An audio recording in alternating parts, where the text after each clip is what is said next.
On this episode of 10 Minutes, you will learn about a nursing home case gone awry.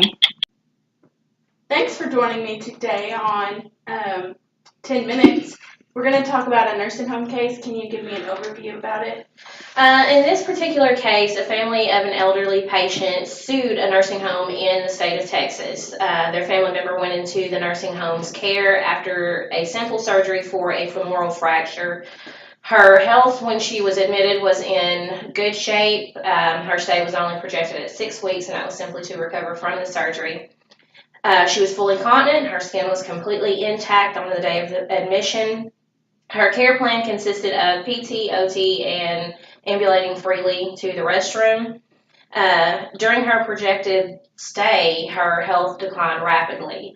A Foley catheter was put into place. She began to have skin breakdown on her bony prominences, and she even developed a UTI from the Foley. After several weeks of this, the patient did unfortunately pass away. The family sued the home, but the case was dismissed because in the state of Texas, the staff is considered state employees and they are not liable for any health issues that happen. And they quickly then filed an appeal. Okay. Another question. Was the patient healthcare information approximately communicated, and can you give evidence for that answer? The information was not properly communicated. The doctor was only told once of her issues. Mm-hmm. The need for the Foley was actually never established, was never documented. Her ability of being able to go on her own was nowhere to be found at the time that the Foley was placed, meaning they're not saying her health was declined, or they weren't basically giving a logical explanation as to why she needed the Foley catheter. There's no documentation as to why she would not have been able to get up and ambulate freely to prevent pressure ulcers. There's no documentation of her being turned every 2 hours, and there's actually no documentation as to why she would have been bedridden at all. In the state of Texas alone, the complaints against nursing homes have increased by about 60%. Due to many reasons, such as med errors, unsanitary conditions, lack of care, understaffing, and simple neglect. It has basically come down to this. Due to budget cuts and being denied overtime, even though they are understaffed, the nurses are being made to choose between spending less time documenting or less time with patient care in order to save the nursing home a few dollars. Though the nurses are the ones that are having to make this decision, it's highly unlikely that the nursing home is going to go to bat for them and defend that nurse once they're taken to court. Hi, Gabby. Welcome to 10 Minutes. So you're familiar with the case study that we're discussing on today's show. Utilizing the Nurse Practice Act and the decision-making model, do you feel like the nurse functioned within the parameters of their scope of practice? I do not feel like she did. And the reason why is because the decision-making model would be the first thing on there is to define the activity and or task that need to be done, clarifying who's involved in it, clarifying what it will be, and why hasn't the question been raised if it's not following it, and why hasn't it been discussed. She was in there, following a post fracture and was able to be she was on bathroom privileges. So therefore, there was a unnecessary Foley catheter inserted, which is not defining what is going on. And there's nobody involved. There's not a doctor's orders. And why didn't she raise the question? Either she put it in or if coming into seeing it, why was that not asked about? The second thing on here is it is permitted by the Arkansas Nurse, or is it permitted by the Arkansas Nurse Practice Act? No, it was not, because you have to have an order for a Foley catheter no matter what, and nobody stopped and brought it to the nursing board or to the doctor that was on shift. The third decision is it precluded under law, rule, or policy? Yes, every Foley catheter has to have an order put in. So therefore, it is illegal for them to have inserted one which is definitely something that will make you lose your license. The fourth is the activity consistent with the nursing standard? No, it's not. Has the nurse completed special education if needed? I would disagree because there was no teaching about her bathroom privileges, or that could have been avoided of the Foley catheter being inserted. There was no teaching about her needing to move around or being turned or having etiquette nutrition because she evolved skin breakdown. The sixth one is does the nurse possess appropriate knowledge? I would say no. You are taught in nursing school, one of the basic things is etiquette turning. Turn your patient every 2 hours or reposition your patient every 2 hours to ensure that they're not getting any bed sores. Mm-hmm. We are taught you must have an order for any kind of Foley catheter, and there's very high standards on why you would insert a Foley catheter. It won't just be because she is incontinent. If she was incontinent, there was no documentation on anything. There was no documentation on the orders of the doctor care, or there was no documentation that they were being followed out. So with that being said, it's highly likely that this patient was neglected while she was there. She ended up developing, respiratory, gastro, and urinary infections, and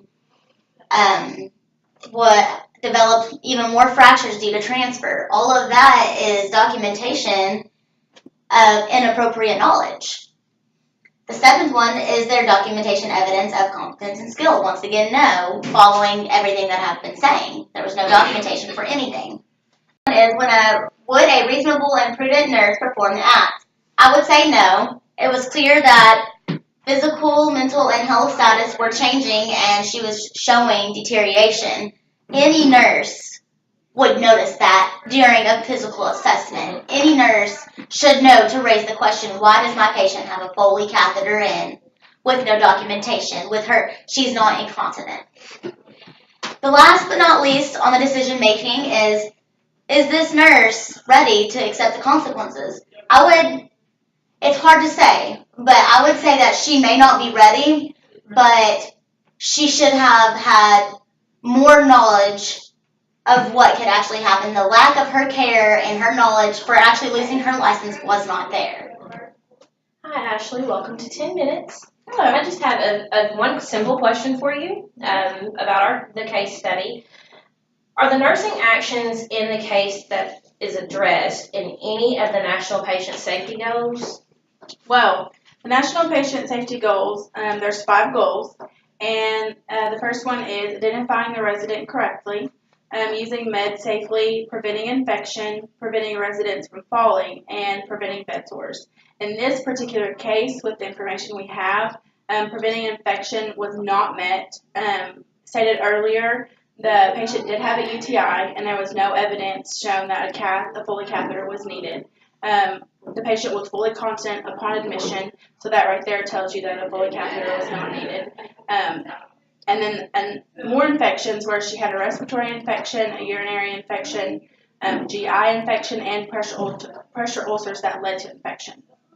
And then the other safety goal that was not met was prevention of bed sores.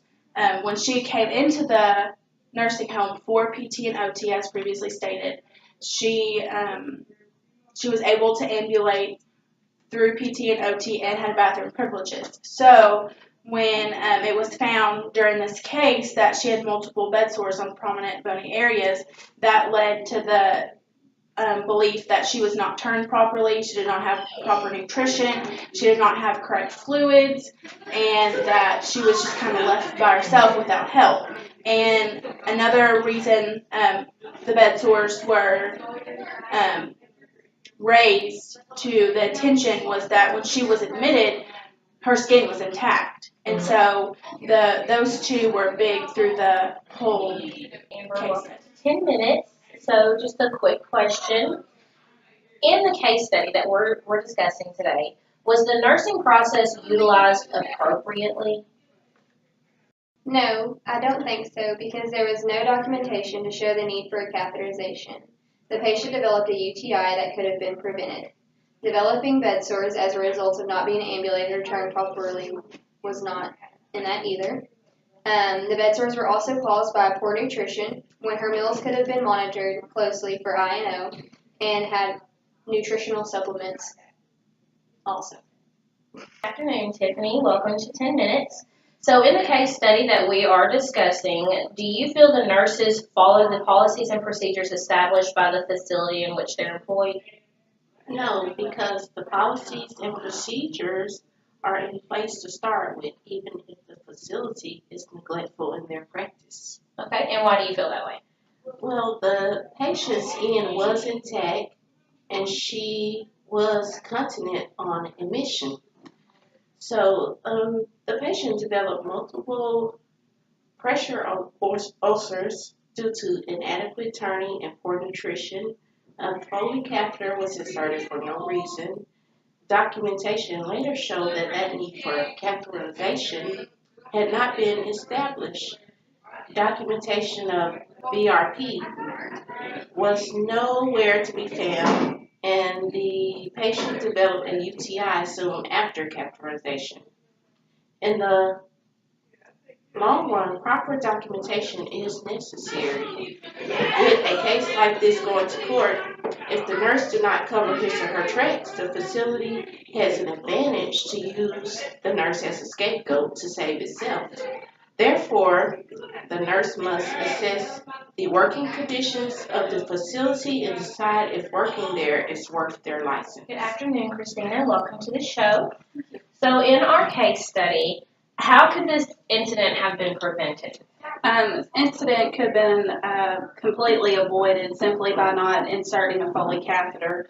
The staff at the facility should have been more diligent in the care of the residents.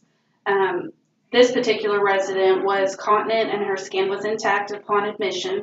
So any medical issues that occurred after that is the staff's responsibility. She then developed pressure ulcers, which is the direct cause of inadequate turning and poor nutrition. There again, it is the staff's responsibility to ensure that the resident is eating adequately and being turned at least every 2 hours, if not more. Probably more because she did have those pressure ulcers, so she needed to be turned more frequently. Okay, what was the final outcome of this case? As a result of the poor care, the resident did lose her life, and the family is now dealing with an ongoing appeal. Okay. Thank you.